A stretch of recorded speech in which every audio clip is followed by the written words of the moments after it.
नमस्कार। कार्यक्रम अलगधारमा यहाँलाई हार्दिक स्वागत गर्दछौँ। आज हामी बुद्ध र सत्यपथबाट निकासको ढोका खोल्नका लागि नमुना 1 विकास र पर्यटनको आधार स्तम्भ लिएर आएका छौँ। अब लागौँ आजको प्रस्तुतितर्फ।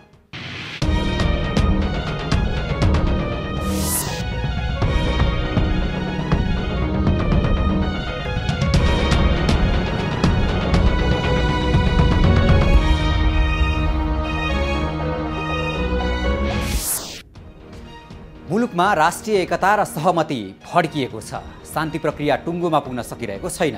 राष्ट्रियता टुकी बालेर खोज्नुपर्ने अवस्था छ। यो बेला बुद्धको मार्गदर्शन आत्मसात गर्नुपर्ने खाँचो खड्किएको छ।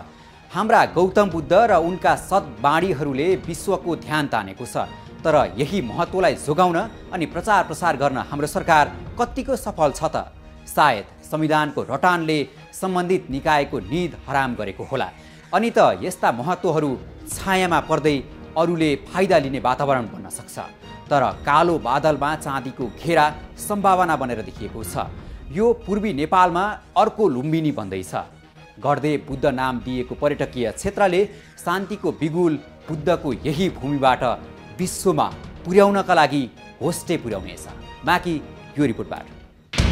बन्दैछ मुलुकमा नयाँ लुम्बिनी। अब बुद्धकै सत्यपथमा शान्ति, संविधान र विकासमा पहल।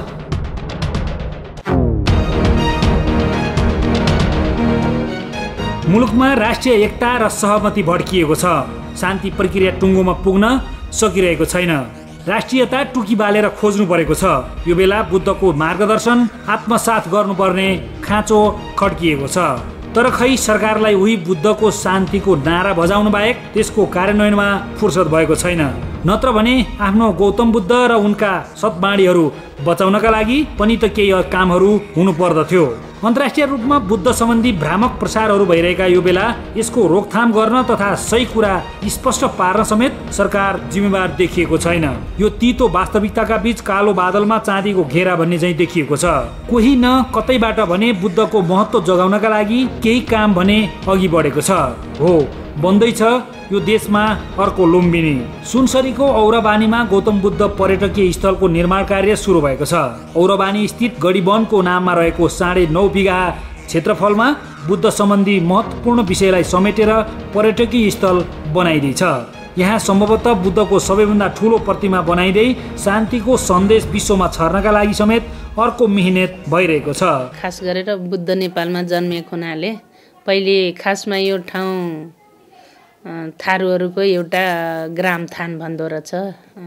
ग्रामथान भएको गढी ग्रामथान भनिन्थ्यो। अनि त्यो ठाउँमा अलिकति जङ्गलहरू पनि छ अझै पनि। 11 बिघा जग्गा अब त्यो सरकारी ऐलानीमै हो। धार्मिक अथवा सामुदायिक वनभित्र पर्छ। त्यो वनलाई चाहिँ यसलाई विधिवत दर्ता गरेर अब गढी त्यसलाई चाहिँ गढदेव बुद्ध किन नबनाउने भनेर त्यस्तो खालको अरू साथीभाइको पनि आयो। मेरो पनि के आयो भने बुद्ध नेपालमा जन्मेको हुनाले अलिकति यो कुराहरूलाई पनि। र अर्को पूर्व क्षेत्रमा पर्यटकीय स्थल पनि अलिकति कमै छ। पर्यटक गन्तव्य जस्तो विराटनगर गयो भने अरू हेर्ने के त हामी भेडेटार जान्छौँ त्यति मात्रै। त्यहाँ भन्दा अलिकति सानोतिनो पर्यटक क्षेत्र पनि हुने। अनि पार्किङ टाइपको अलिकति पार्क जस्तो बनाइदियो भने युवा युवती पिकनिक खाने अथवा चिल्ड्रेन पार्क हुनसक्छ, युथ पार्क हुनसक्छ, त्यो खालको। र त्यहाँ बसोबास गरेको जात जातिहरूको सङ्ग्रहालय, विशेष गरेर थारू समुदाय बढी बसिन्छ, अरू अन्यको पनि भयो भने त्यसको सङ्ग्रहालय बनाइदियो भने एउटा इतिहास बन्ने छ भने त्यस हिसाबले को सोचले एउटा सानो मास्टर प्लान बनाएर यस वर्ष चाहिँ पर्यटन मन्त्रालयलाई पनि प्रपोजल हालेको थियो। टुरिज्म बोर्डलाई पनि अरू ठाउँमा एम्बेसीहरूलाई ठाउँमा दिएको छ। अब हेरौँ त्यसको लागि। तर अब पर्यटन मन्त्रालयले थोरै भए पनि इनिसिएट गरौँ भनेर यसपालि चाहिँ घेराबेराको लागि अब तारबारको लागि भनेर केही बजेट चाहिँ दिनुभएको छ। यसलाई राष्ट्रिय गौरवको रूपमा विकास गर्ने लक्ष्य लिएको छ। लुम्बिनीमा गौतम बुद्धको ऐतिहासिक स्थल छ। यो पश्चिम नेपालमा रहेको बुद्ध हाम्रो हो भन्ने प्रमाण हो। र यो चाहिँ पूर्वी नेपालको बुद्ध र हामी नेपालीलाई चिनाउने अर्को बलियो आधार बन्नका लागि तयार बन्दै गरेको यो क्षेत्र। यहाँ बुद्ध सर्किट बनेपछि बुद्ध सम्बन्धी प्रचार हुने गरेका गलत र भ्रामक कुराहरू निस्तेज बन्ने सहयोग पुग्नेछ अनि बुद्ध बाणीहरूको अनुसरण गर्नका लागि यही बुद्ध भूमिबाट सबैलाई मार्गदर्शन हुनेछ। यो आफैमा ऐतिहासिक स्थल हो। अझ पूर्वी क्षेत्रमा समेत यो रूपमा अर्को लुम्बिनी तयार भएपछि पर्यटकीय क्षेत्रमा विकास नहुने कुरै भएन। देश विदेशमा गौतम बुद्ध र नेपालको नाम चिनाउन यो स्थलले अग्रणी भूमिका खेल्नेछ। यसरी सरकारी गढीवनका नाममा रहेको ग्राम स्थानमा रहेको जग्गामा गढदेव बुद्ध पर्यटकीय स्थल निर्माणका लागि समिति समेत गठन गरी काम सुरु भइसकेको छ। पूर्व सभासद भगवती चौधरीको अध्यक्षतामा 27 सदस्यीय समिति बनाइएको छ यो पर्यटकीय क्षेत्र निर्माणका लागि। 1 महिना अघि बनेको समितिले 10 वर्षे गुरु योजना बनाएर काम अघि बढाएको छ। खास गरेर अब यो धार्मिक स्थल भन्दा पनि यसलाई हामी आर्थिक रूपले त्यहाँको जनसमुदायहरूको पनि अब के आर्थिक उन्नति होस् र अर्को कुरा पर्यटकीय स्थल पनि। अनि इन्डिया बुद्ध नेपालमा जन्मेको हुनाले यसलाई हामीले पनि, हामी एउटा नेपाली हौँ, नेपालमा जन्मेको हुनाले एउटा हामीले पनि आफ्नो यो राम्रो चिजलाई, बहुमूल्य चिजलाई, इनलाइट चिजलाई, अब देशको एउटा लाइटेन चिजलाई चाहिँ प्रचार प्रसारमा हामी जस्तो मान्छेले पनि केही गर्न सक्यो भने देश विदेशमा त अहिले इन्डियै भन्दो रहेछ।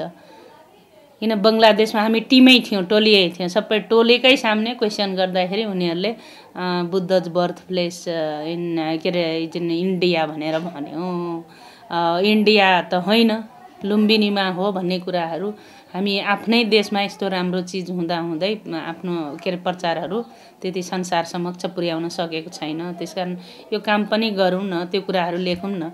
र इन्डियाको अरू ठाउँमा घुम्दा पनि मैले कुनै ठाउँमा हेरिनँ बुद्धको बर्थ प्लेस कपिलवस्तु लेखिदिएको छ, जस्ट कपिलवस्तु।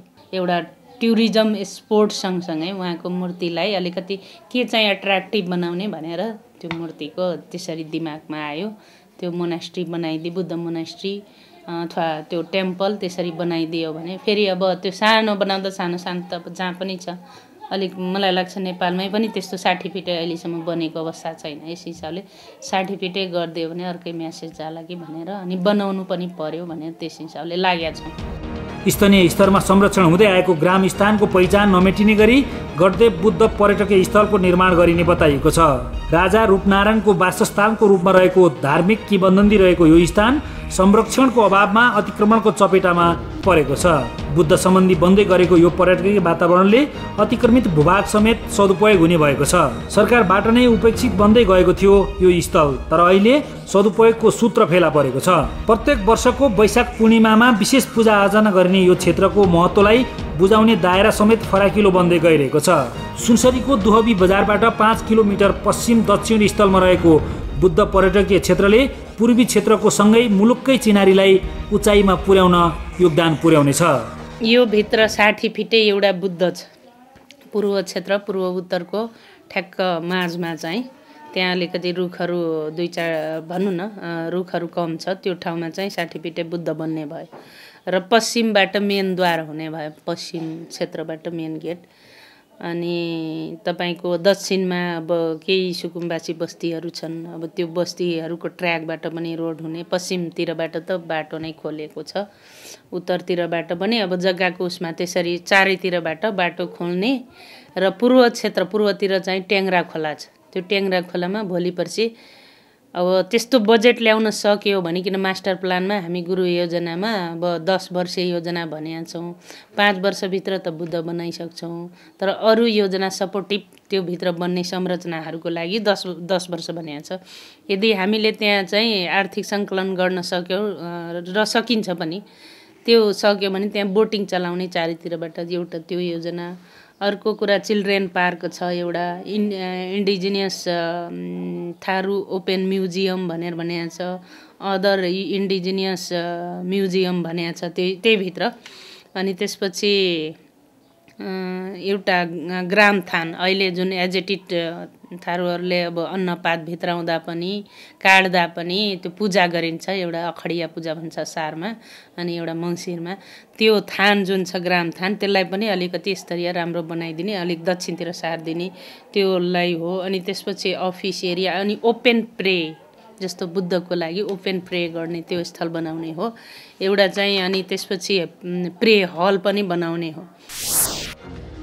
देश अहिले अलमलमा परेको छ। सङ्क्रमणकाललाई चिर्ने ओखतीले सही रूपमा काम गर्न सकिरहेको छैन। यही बेला यस्तो लागिरहेको छ कि हामी माल पाएर पनि चाल नपाउने अवस्थामा छौँ। त्यसैले त होला विश्व शान्तिका लागि बुद्ध पथ उन्मुख छ, तर हामी चाहिँ यो महत्त्वलाई चिन्न नसकिरहेको महसुस भइरहेको छ। संविधानले मुलुकको समय, खर्च र शक्ति, सारा ऊर्जा खाइरहेको छ, तर जनता अझै अन्योलमा नै छन्। राजनीतिक प्रतिनिधिहरूप्रतिको जनधारणा खराब बनिरहेको छ, तर यसका लागि समेत नमुना विकास बनेको छ यो बुद्धगढी। लुम्बिनी र नयाँ बन्ने यो बुद्धगढीले पर्यटकीय महत्त्वका साथै धार्मिक, सांस्कृतिक तथा सकारात्मक पथ पहिल्याउँदै शान्ति, निकास र विकासको गन्तव्यमा पुग्न आधारशिला खडा गर्नेछ। बाँकी यो रिपोर्टबाट। स्थानीय पहलको राष्ट्रिय गौरव हो पूर्वी नेपालको गढ्दे बुद्ध। 10 वर्षपछि विश्वमा शान्ति हरेर यो देशमा पर्यटकहरू सरर।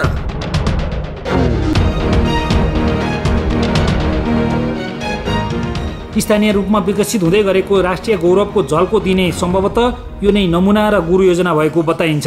जब बन्नेछ बुद्ध सर्किट तब देखिनेछ 60 फिट अग्लो बुद्धको प्रतिमा। यो सम्भवतः सबैभन्दा ठुलो बुद्धको मूर्ति हुनेछ। यस्तै ध्यान गर्ने क्षेत्रले बुद्धवाणी बुझ्न, महसुस गर्न र आत्मसात गर्न समेत सहयोग पुर्याउनेछ। गार्डन, राफ्टिङ लगायतका मनोरम क्षेत्रहरू बन्नेछन् यहाँ फरक फरक धर्मको समान अस्तित्वको समेत झल्को पाइनेछ। यो बुद्ध क्षेत्रमा हिन्दूहरूको आस्थाका देवताहरू समेत अटाइनेछ। यस्तै सांस्कृतिक विविधताहरू समेत सचल्किनेछन् यहाँ। थारू संस्कृति लगायत स्थानीय रूपमा बसोबास गर्ने समुदायको उत्थानका लागि समेत योगदान पुग्ने बताइएको छ। यसरी बुद्धको भूमिमा एकता, शान्ति, भाइचारा र सत्य बचाउनका लागि बन्दै गरेको यो क्षेत्र नमुना बन्न सक्छ। करिब 35 करोडको लागत अनुमानका साथ सुरु भएको योजनाका लागि स्थानीय पहलमा दाता खोज्दै काम अगाडि बढाइएको छ। अनि त्यो नेपालले चाहिँ अलिकति हामीलाई टुरिस्टलाई कसरी सजिलो पार्ने वातावरण पारिदियो भने हामी 50,000 देखि 1 लाख मान्छे त एउटै सिटीबाट, जब मकाउ र जुहाई सिटीबाट त्यसरी चाहिँ भित्राइदिन्छ। किन अब नेपालमा के अरे लुम्बिनी छ, लुम्बिनी भनेको बुद्धको बर्थ प्लेस, हामी भनेको बौद्ध धर्मावलम्बीहरू, त्यस हिसाबले गर्दाखेरि यति धेरै टुरिस्ट जान्छ। अब टुरिस्ट गयो भने केही नै भए पनि उसले 500 अथवा $200 यहाँ आएर खर्च गरिदियो भने त्यो त नेपालको रेभिन्यूमा एड हुने हो। सरकार र सम्बन्धित सरकारी निकायहरूको सहयोगको खाँचो यतिखेर यो क्षेत्रले महसुस गरिरहेको छ। यस्तै दात्री निकायहरूको सद्भाव र सहयोगको समेत लक्ष्यमा पुग्न इट्टा थपिनेछ। स्थानीय रूपमा भएको यो पहलबाट स्थानीयहरूको भुइँमा खुट्टा छैन। यसरी बन्दै गरेको नयाँ लुम्बिनीले नयाँ पर्यटकीय गन्तव्यको प्रचार प्रसार हुनेछ। ऐतिहासिक महत्त्वलाई बोक्दै समुदाय, राष्ट्र, आस्था र शान्तिको बिगुललाई एकसाथ अङ्कुर छर्नका लागि, उद्धत यो क्षेत्रलाई जन्माउनका लागि सबै क्षेत्रको सहयोगको अपेक्षा निर्माण समितिले गरेको छ। संविधानले मुलुकको समय, शक्ति, खर्च र सारा ऊर्जा खाइरहेको छ, तर जनता अझै अन्योलमा नै छन्। राजनीतिक प्रतिनिधिहरूप्रतिको जनधारणा खराब बन्दै गइरहेको छ, तर यसका लागि समेत नमुना विकास बनिरहेको छ यो बुद्धगढी। पूर्व सभासद एवं राजनीतिक नेत्री भगवती चौधरीले स्थानीय क्षेत्रमा विकासका लागि गरेको अगुवाई र पहलको परिणामस्वरूप यसमा राष्ट्रिय गौरवको राष्ट्रिय योजना बनेको छ। शीर्ष भनिएका राजनीतिक नेतृत्व तथा सरकारमा रहेका व्यक्तिहरूलाई सबक पनि हुनेछ कि यो कुराले मात्रै होइन, जनता र देशको लागि पनि प्रत्यक्ष फाइदा पुग्ने काम समेत गर्नुपर्छ भनेर। मुलुकले विश्वमा शान्तिको अगुवाई गर्छ भन्ने पुष्टि गर्न बन्दै गरेका यस्ता क्षेत्रहरूले हस्टेमा होस्टे पुर्याउनु पर्दछ। अड्किएका राजनीतिक मुद्दाहरूलाई समेत निकासको माग गर्न सकारात्मक रूपमा भएका यस्ता स्वस्फूर्त विकासका आधारहरू विकास बन्न सक्दछन्। चौतर्फी रूपमा निराशा मात्रै छाएको देशको परिस्थितिलाई चिर्नका लागि धार्मिक, सांस्कृतिक र ऐतिहासिक एवं पर्यटकीय यस्ता धरोहरहरू सार्थक बन्न सक्छन्।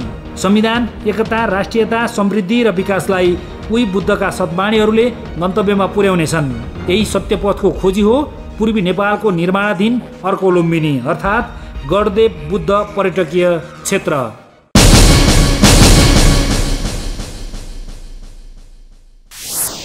यो थियो हाम्रा संवाददाता ध्रुव भट्टराईको सहयोगमा तयार पारिएको रिपोर्ट। देशको सम्भावना भनेको पर्यटन हो अनि राष्ट्रिय आवश्यकता दिगो शान्ति। बुद्धको मार्गबाट निकास र समृद्धि खोज्ने आधार बन्न सकोस्। पूर्वी क्षेत्रमा निर्माणाधीन गढदेव बुद्धले सहमति, एकता, राष्ट्रियता र दिगो शान्ति तथा विकासका लागि नमुना उदाहरण बन्न सकोस्। अलगधारलाई सम्पर्क गर्न 400653 र 9802002006 नम्बर डायल गर्नुहोला। तपाईँले 443277 नम्बरमा फ्याक्स गर्न सक्नुहुनेछ भने alagdhar@imagechannels.com मा इमेल समेत गर्न सक्नुहुनेछ। अलगधारको आजको प्रस्तुति यति नै। अलगधारको सम्पूर्ण युनिटलाई बिदा दिनुहोस्। नमस्कार।